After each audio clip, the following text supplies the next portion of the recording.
Hi friends, welcome to Moneysoft financial accounting software. आज हम सीखने जा रहे हैं वोचर एंट्री। वोचर एंट्री हमारे सॉफ्टवेयर में कैसे करनी है। सबसे पहले हम सिलेक्ट करेंगे, एक कंपनी सेलेक्ट कर लेते हैं जिसमें हम आपको दिखाएंगे कि वोचर एंट्री कैसे करते हैं। ये हमने कंपनी सेलेक्ट कर लिया है, यहाँ पे एंटर मार दिया, ओके करेंगे तो ये हमारी सॉफ्टवेयर की जो मेन स्क्रीन है वो आ जाएगी। इसमें सबसे पहले बटन जो लगा हुआ है वोचर एंट्री का, इस वोचर एंट्री पे हम क्लिक करेंगे तो क्लिक करने के साथ हमारे पास ये एक फॉर्म ओपन हो गया। इसमें जो हमारा कर्सर है इस टाइम करंट पोजीशन में वो डेट में आ रहा है। तो left hand side top corner में आप देख सकते हैं हमारे पास 6 तरह की एंट्री है। कैश की एंट्री है, जर्नल की एंट्री है, बैंक की एंट्री है, साथ में बॉटम रो में है परचेज है, सेल है और मीमो है। तो 6 तरह की हम एंट्री देखेंगे इसमें कैसे करेंगे। और साथ में इसमें हम अगर कैश की एंट्री कर रहे हैं तो उसमें हम उसके वोचर का प्रिंट लेना चाहते हैं तो वोचर का प्रिंट कैसे लेंगे वो भी हम देखेंगे इसमें। तो स्टार्ट करते हैं। सबसे पहले हम देखेंगे कैश की एंट्री। कैश हमने डिपॉजिट किया बैंक में, कोई भी बैंक ले लेते हैं, तो डेट डली हुई है, आपने डेट चेंज करनी है चेंज कर सकते हो। तो मैंने यहाँ पे कर दिया डेट को चेंज। यहाँ से नहीं करनी चाहते, हमारे पास कैलेंडर भी अवेलेबल है, कैलेंडर से भी आप देख कर सकते हो।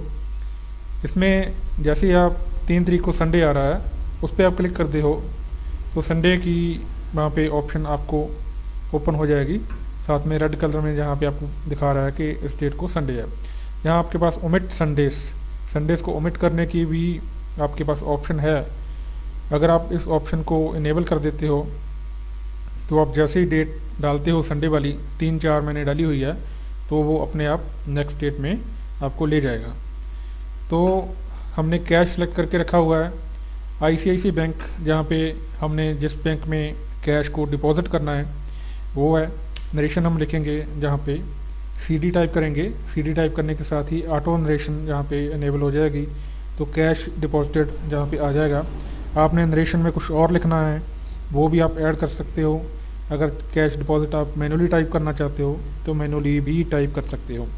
तो हमारे पास ये अभी कर्सर डेबिट पेमेंट में आ गया। क्रेडिट रिसीट होती है, डेबिट पेमेंट होती है, पेमेंट में आ गया। हम बैंक को पेमेंट कर रहे हैं, इसके कारण हम इसको यहाँ पे इसकी फिगर को डालेंगे। मान लीजिए हमने 1500 रुपये जमा करना है बैंक में, तो बैंक को डेबिट कर दिया हमने। और साथ में जहाँ पे सेव एंड रिज्यूम की ऑप्शन है, इसको आप आल्ट के साथ एस प्रेस कर देंगे तब भी सेव हो जाएगा। आपने माउस यूज़ करना है तो माउस से आप कर्सर इसके ऊपर ले जाएं, इसको प्रेस कर देंगे तब भी इसको आप सेव कर सकते हैं। इसका आपने प्रिंट लेना है, साथ में वोचर का प्रिंट लेना है तो सेव एंड प्रिंट की ऑप्शन हमारे पास होती है नीचे। सेव एंड प्रिंट पे हम क्लिक करेंगे तो ऐसे आपका ये वोचर है वो बन के आ जाएगा। इसको आप वोचर का प्रिंट ले सकते हो, यहाँ पे क्लिक करोगे तो आपके वोचर का प्रिंट आ जाएगा। इसका प्रीव्यू को मैं क्लोज़ कर रहा हूँ। प्रीव्यू को क्लोज़ करते हैं, वापस जाते हैं। वोचर एंट्री स्क्रीन दोबारा हमारे पास ओपन हो गई है। इसमें अभी क्या करेंगे, किसी बैंक से कैश को विड्रॉ करते हैं उसकी एंट्री कैसे डालनी है वो देखते हैं। जो एंट्री की टाइप है वो कैश ही रहेगी। जहाँ पे हमने क्लिक किया बैंक सेलेक्ट करेंगे आईडीबीआई बैंक से हम कैश को विड्रॉ कर रहे हैं। मान लीजिए 20,000 हम विड्रॉ करेंगे तो जहाँ पे लिखेंगे हम कैश विड्रॉन, ओके। तो ये हमारा कर्सर दोबारा डेबिट में आ गया। पेमेंट हमने पेमेंट नहीं किया है, अभी हमारी रसीट में आएगी। हम बैंक से पैसा लिए हैं तो ये हमारी रसीट में आएगी। 20,000 हमने बैंक से विड्रॉ किया, ऊपर देखिए उसका बैलेंस बता रहा है। नेट बैलेंस पे आपको लेके जा रहा हूँ। ये देखिए net balance of selected head on selected date आ रहा है आपका 22,200 डेबिट। तो हम अभी इसको क्रेडिट कर रहे हैं, 20,000 हमने क्रेडिट कर दिया। तो इसको एंट्री को हम सेव करेंगे। सेव यहाँ से राइट साइड से कर सकते हैं, सेव एंड रिज्यूम का बटन लगा हुआ है, इसको क्लिक करेंगे। सेव एंड रिज्यूम में क्लिक किया तो एंट्री आपकी सेव हो गई है। जहाँ से ही आपने इस बैंक का बैलेंस दोबारा देखना है तो वो भी कैसे देखना है, इसी वॉचर एंट्री स्क्रीन से ही आपको पता चल जाएगा कि हमारा जो बैंक का बैलेंस है वो कितना है। क्लिक करते हैं, दोबारा सेलेक्ट करते हैं IDBI हमने सेलेक्ट किया तो ये देखिए ओपनिंग बैलेंस 22,200 डेबिट था।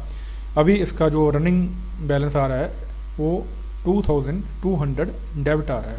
जहाँ से ही हमको पता चल गया, हमको अकाउंट स्टेटमेंट में जाने की ज़रूरत नहीं पड़ी। बैंक इसका किसी भी अकाउंट का बैलेंस हमने देखना है तो जहाँ से ही हम देख सकते हैं।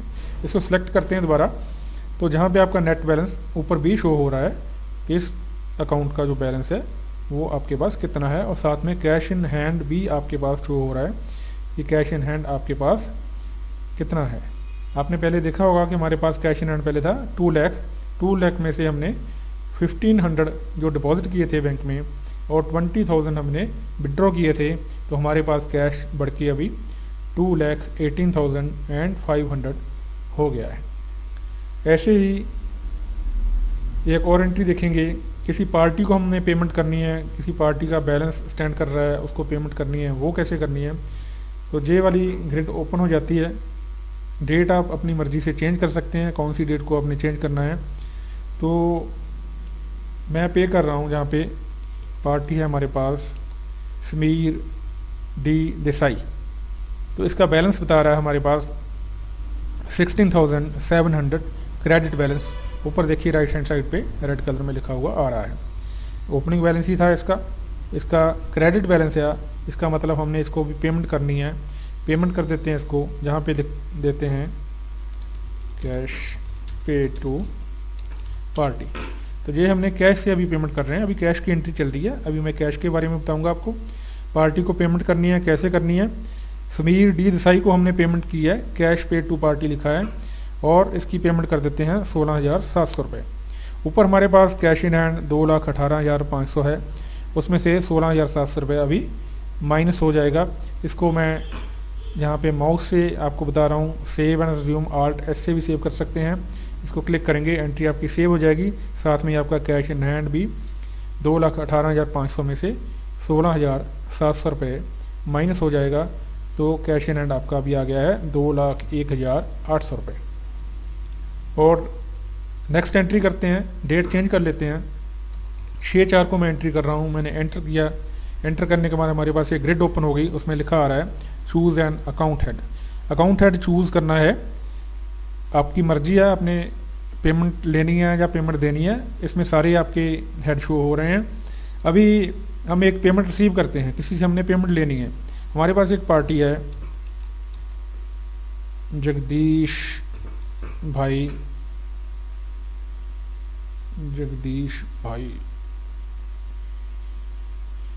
ये वाली पार्टी है। 14,410 रुपये डेबिट बैलेंस है इसका। तो इससे हम पेमेंट रिसीव कर रहे हैं। तो जहाँ पे मैं शॉर्ट में लिख रहा हूँ CR, कैश रिसीव आ जाएगा। जहाँ पे कैश रिसीव हम कर सकते हैं। हमारा कर्सर अभी डेबिट में है, इसका मतलब पेमेंट में है। रिसीट करनी है, रिसीट वाली साइड में जाते हैं। 14,410 रुपये हम डालेंगे जहाँ पे, और इसको सेव करेंगे। Alt S की मदद से हम सेव कर सकते हैं। Alt S प्रेस करेंगे तो ये आपकी एंट्री जो है वो सेव हो जाएगी। अभी मैंने सेव किया तो एंट्री आपकी दोबारा सेव हो गई है। अभी कुछ एंट्रीज फ्रेंड्स देखते हैं जर्नल की। जर्नल में और बैंक में दोनों में तकरीबन एंट्री की टाइप है वो सेम होती है। फ़र्क कितना होता है कि आपने अगर जर्नल की बुक अलग निकालनी है या बैंक की बुक अलग प्रिंट करनी है तो वो आपके प्रिंट के लिए फिर इजी हो जाएगा। नहीं तो जर्नल और बैंक दोनों का जो मॉड्यूल है काम करने का वो सेम है। जर्नल एंट्री मैंने सेलेक्ट किया। जर्नल एंट्री को सेव करने के लिए आपका डेबिट और क्रेडिट दोनों साइड सेम होनी चाहिए। डेबिट क्रेडिट दोनों साइड सेम होंगी तभी आपकी एंट्री वो आपको सेव करने देगा, नहीं तो आपको एक वार्निंग मैसेज आएगा कि आपकी डेबिट और क्रेडिट साइड मैच नहीं कर रही हैं। तो थॉमस कुक हमारे पास एंट्री है। थॉमस कुक की एक क्रेडिट बैलेंस स्टैंड कर रहा है। तो क्रेडिट बैलेंस स्टैंड कर रहा है, इसका मतलब हमने पेमेंट लेनी है कि देनी है। डेबिट मीन्स होता है लेनी है, क्रेडिट मीन्स होता है पेमेंट हमने उसको देनी है। थॉमस कुक को हमने पेमेंट देनी है, क्रेडिट बैलेंस शो कर रहा है, तो क्रेडिट बैलेंस शो करता है तो हम जहाँ पे इसकी ट्रांजैक्शन बैंक ट्रांसफ़र से, जहाँ NEFT से, जहाँ बाय चेक से कर सकते हैं। हमने अभी बैंक ट्रांसफ़र किया, BT किया, उसका क्रेडिट बैलेंस है, हम 36,600 को डेबिट कर देंगे। और सेकंड एंट्री कहाँ से इसको डेबिट कर रहे हैं, पेमेंट कहाँ से कर रहे हैं, तो हम IDBI बैंक है हमारे पास, वहाँ से उसको पेमेंट करेंगे IDBI बैंक से। थॉमस कुक को हमने डेबिट किया बिकॉज यहाँ की उसके ऊपर ये फॉर्मूला एप्लीकेबल होता है कि डेबिट द रिसीवर, अभी क्रेडिट द गिवर हो गया। बैंक को हमने क्रेडिट किया, अपनी बुक्स में बात कर रहे हैं। अगर आप बैंक के हिसाब से चलोगे, बैंक में क्रेडिट का मतलब होता है जमा करना। हमारे खाते में से, हमारे अकाउंट्स बुक्स में से बैंक को हम क्रेडिट कर रहे हैं, इसका मतलब बैंक से हम पेमेंट दे रहे हैं, बैंक से पेमेंट माइनस हो रही है। सेव करते हैं इसको, सेव एंड रिज्यूम करेंगे तो आपकी एंट्री सेव हो जाएगी। ऐसी सेकंड एंट्री है, सेकंड एंट्री हम करेंगे वो बैंक से करके देखते हैं, सेम प्रोसीजर उसका। अभी बैंक में मैं क्लिक करूँगा तो बैंक में भी ऐसे ही आएगा सेव। अभी क्या करना है, IDBI बैंक को हम डेबिट करते हैं। IDBI बैंक, उसका बैलेंस देखिए 34,400 क्रेडिट दिखा रहा है, जहाँ पे चेक नंबर अपने आप आ रहा है। मैंने जहाँ पे लिखा 1 2 3 4 5, तो चेक नंबर इसके सामने अपने आप टाइप हो जाएगा। आपने कोई भी चेक नंबर टाइप करना है, उसके सामने चेक नंबर, आपको मैन्युअली टाइप करने की ज़रूरत नहीं है। आप नंबर लिखिए जैसे 000415, तो चेक नंबर उसके सामने नरेशन में अपने आप ही आ जाएगा। तो हम बैंक को डेबिट कर रहे हैं, इसका मतलब बैंक इज़ द रिसीवर। तो इसकी पेमेंट है 49439, किससे ले रहे हैं, नीता बेन M सोनी। इसका बैलेंस स्टैंड कर रहा था 49,439, तो इससे हम पेमेंट रिसीव कर रहे हैं। इसका बैलेंस इसका डेबिट था, अभी नीता बेन को हम क्रेडिट करेंगे तो उसका अकाउंट नील हो जाएगा। इसको भी सेव करेंगे हम, सेव एंड रिज्यूम पे क्लिक करेंगे तो ये आपकी एंट्री सेव हो जाएगी। थर्ड एंट्री है फ्रेंड्स, से परचेज़ की और सेल की और मीमो की। परचेज़, सेल और मीमो, परचेज़ और सेल दोनों के अलग मॉड्यूल आते हैं आजकल, क्योंकि GST एप्लीकेबल है आजकल। GST के अंडर परचेज़ की एंट्री जो है अभी मैनुअली डालने के लिए बहुत कॉम्प्लिकेटेड हो गई है, इसके लिए इसका एक अलग मॉड्यूल है। मॉड्यूल के थ्रू हम एंट्री करेंगे तो परचेज़ की एंट्री अपने आप यहाँ पे आ जाएगी। किसको डेबिट करना है, GST इनपुट को क्रेडिट करना है या डेबिट करना है, वो सॉफ्टवेयर अपने आप देखता है। आपको बिल्कुल सिंपल, जैसे आप बिलिंग करते हो, सेल के बिल बनाते हो, वैसे ही आपने परचेज़ का भी हमने मॉड्यूल बनाया हुआ है। परचेज़ में भी आपने वैसे ही सेम प्रोसीजर से बिल को एंटर करना है और किस हेड को डेबिट करना है, किस हेड को क्रेडिट करना है, वो सॉफ्टवेयर ने अपने आप देखना है। ऐसे ही सेल का मॉड्यूल है, सेल के मॉड्यूल की भी जहाँ से एंट्री नहीं करनी है आपने, उसका भी एक डिफरेंट मॉड्यूल है। मॉड्यूल में से एंट्री करते हो बिलिंग और बिल का प्रिंट निकलता है, वो सारी एंट्री ऑटोमेटिकली यहाँ पे सेव हो जाती है। जो लास्ट हमारी टाइप है मीमो। मीमो होती है मेमोरेंडम।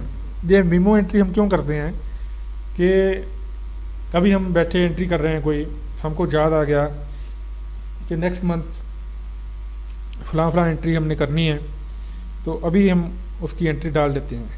वो एंट्री का कोई इफेक्ट नहीं होता डेबिट और क्रेडिट साइड पे, वो जस्ट मीमो के अंडर सेव हो जाती है। आप जब नेक्स्ट टाइम अपनी डे बुक देखते हो, डे बुक में आपके मीमो फील्ड्स होते हैं, मीमो फील्ड्स आप चेक करके उसकी एंट्री के टाइप को चेंज कर सकते हो, उसकी डेट को चेंज कर सकते हो और उसी के हिसाब से उसकी सेविंग हो जाती है। इसमें हमारे पास रो को डिलीट करने की भी होती है। जैसे हम करंट पोजीशन पे हमने ऐसे ही हेड सेलेक्ट कर लिया, हमको ये सिलेक्ट नहीं करना था, हमने आगे सिलेक्ट करना था, हमने जहाँ पे कोई बैंक ऑफ इंडिया सेलेक्ट करना था, ऊपर वाला जो हमारा हेड है वो एम्प्टी है, जहाँ पे आप रो को डिलीट कर सकते हो, रो आपकी डिलीट हो जाएगी। अगर नहीं करनी आपने रो डिलीट, तब भी कोई बात नहीं, ऑटोमेटिकली डिलीट हो जाती है, क्योंकि सॉफ्टवेयर अपने आप देखता है डेबिट की और क्रेडिट की एंट्रीज, जिसमें एंट्री रहेगी उसी को रखेगा, बाकी को वो अपने आप वहाँ से रिमूव कर देगा। उसके बाद हमारे पास एक बटन आता है जहाँ पे नरेशन का। तो ये नरेशन ऑटोमेटिकली आप जनरेट कर सकते हो, आप अपने हिसाब से जनरेट कर सकते हो। जो भी आप नरेशन ज़्यादा यूज़ करते हो वो आप उसकी शॉर्टकट कीज़ यहाँ पे जनरेट कर सकते हो। जैसे आपने कुछ सैलरी पे करनी है तो सैलरी आपकी मैं एक एंट्री कैश में करके बता रहा हूँ। सैलरी का जहाँ पे हेड नहीं है तो सैलरी का हेड एक जनरेट कर लेते हैं। यहाँ पे सैलरी का हेड जनरेट करने के लिए क्या करना पड़ेगा आपको कि आपने जैसे ही सैलरी टाइप किया SALA, तो वहाँ पे ऊपर देखिए एक विंडो आ रही है, वहाँ पे स्पेलिंग एरर, प्रेस इंसर्ट की टू ऐड। कीबोर्ड के ऊपर डिलीट के साथ एक इंसर्ट की होती है, इंसर्ट की प्रेस करेंगे तो जहाँ पे आप सैलरी अकाउंट जनरेट करोगे तो जहाँ ग्रुप चूज़ करना पड़ेगा, ग्रुप आपका है एक्सपेंडिचर इनडायरेक्ट। एक्सपेंडिचर इनडायरेक्ट में आपका जो हेड है वो सेव हो जाएगा। इसको हम सेव करेंगे, सेव हेड पे जाके, तो ये आपका हेड सेव हो जाएगा। तो आपने किसी को पेमेंट की है, मान लीजिए अभी 6/4/2022 मैंने वहाँ पे डाला हुआ है। तो मैं जहाँ पे ऐसे एक डमी नाम डाल रहा हूँ, अशोक = अशोक मैंने किया। तो वहाँ देखिए नीचे नरेशन पूरी आपकी टाइप होके अपने आप आ गई, being amount paid to Ashok for the month of March 2022। क्योंकि हम अप्रैल में उसकी एंट्री कर रहे हैं, इसके लिए उसने जो मंथ उठाया उसका मार्च का उठाया कि मार्च की पेमेंट उसकी ड्यू थी, उसके कारण उसकी जो नरेशन है ऑटोमेटिकली जनरेट हो गई है, being amount paid to Ashok for the month of March 2022। तो इसको हम डेबिट करेंगे। डेबिट करने के बाद इसको सेव कर सकते हैं। जैसे 4500 इसका वोचर प्रिंट करना है तो सेव एंड प्रिंट में आप वोचर इसका निकाल सकते हो। ऐसे आपका सैलरी का वोचर निकल जाएगा। उसके बाद आपका क्या होता है, यहाँ पे स्टेटमेंट ऑफ अकाउंट है वो देख सकते हो। स्टेटमेंट ऑफ अकाउंट यहाँ से ही ओपन करके आप देख सकते हो। हमने एक लास्ट टाइम एंट्री की थी नीता एम सोनी की। नीता एम सोनी का देखिए अभी बैलेंस उसका नील आ रहा है। यहाँ पे आप एंटर करोगे तो एंटर करने के बाद आपको पता चलेगा कि इसमें ये जो हमने क्रेडिट किया था एंट्री उसका, तो वो आपका बता रहा है वहाँ पे, और साथ में बैलेंस आपका नील आ रहा है। जहाँ पे इसकी ऑल एंट्रीज देखनी है हमने, तो ऑल एंट्रीज आप देख सकते हो। ओपनिंग बैलेंस उसका था 49,439 और हमने 6 तारीख को चेक से पेमेंट कर ली है उसकी सेम अमाउंट की, तो उसका बैलेंस अभी नील आ रहा है। जहाँ से इसकी स्टेटमेंट आप निकालनी चाहते हो, प्रिंट निकालना चाहते हो, निकाल सकते हो। अभी यहाँ से एग्जिट करेंगे तो दोबारा हम वोचर एंट्री में चले जाएंगे। इसके साथ हमारे पास कैलकुलेटर अवेलेबल है। Ctrl+C प्रेस करेंगे तो आपका कैलकुलेटर जो है ऑन हो जाता है। यहाँ से हम प्लस करना है 10, 20 और 30। इसमें प्लस का निशान आप डालो ना डालो वो आपकी मर्जी है। तो ये 60 इसका टोटल आ गया। 1 रो में आपने क्लिक करना है। 1 रो में भी आप कैलकुलेट कर सकते हो। 10 + 10 + 20 ऐसे भी इसकी कैलकुलेशन हो जाती है। Ctrl+C प्रेस करेंगे। Anywhere in the software you can invoke the calculator. हमारे पास एक और ऑप्शन भी अवेलेबल है जहाँ पे आप कोई भी हेड सेलेक्ट करते हो। आपने कोई भी हेड सेलेक्ट किया, आप नरेशन लिखी हमने CR कैश रिसीव, हम रिसीट में जाते हैं तो आपने जहाँ पे कोई कैलकुलेशन परफॉर्म करनी है वो भी कर सकते हो। कैसे करनी है, इस फील्ड में आप जो न्यूमेरिक फील्ड हैं उसमें आप माइनस जहाँ प्लस, जहाँ डिवाइडेड बाय, जहाँ इनटू, मतलब स्टार वाला जो बटन है, जहाँ डिवीज़न वाला बटन है, जहाँ माइनस वाला बटन है, जहाँ प्लस वाला बटन है, तो कोई भी आप प्रेस कर दोगे तो जहाँ आपकी एक एवेल्यूएटर आपका ओपन हो जाता है। एवेल्यूएटर के जरिए भी आप कैलकुलेशन कर सकते हो। आप जो भी जहाँ कैलकुलेशन करेंगे उसकी जो वैल्यू है वो अपने आप वहाँ पे उस फील्ड में पेस्ट हो जाएगी जहाँ से आपने इसको इन्वोक किया है। आपने किया 50 × 60 प्लस जो भी आपने करना था कर लिया। अभी आप एंटर प्रेस करोगे तो वहाँ पे वैल्यू जो है अपने आप रिप्लेस हो जाएगी आपकी। ठीक है फ्रेंड्स, तो ये था आपका वोचर एंट्री का मॉड्यूल। वोचर एंट्री के मॉड्यूल के जरिए आप कैश की, जर्नल की और बैंक और सेल परचेज़ की, इसमें हमने आपको नहीं बताई अभी, सेल परचेज़ की आप सेपरेट मॉड्यूल है उसके ज़रिए आप एंट्री कर सकते हो और मीमो की एंट्री कर सकते हो। सेम प्रोसीजर है इसका भी। Thank you sir.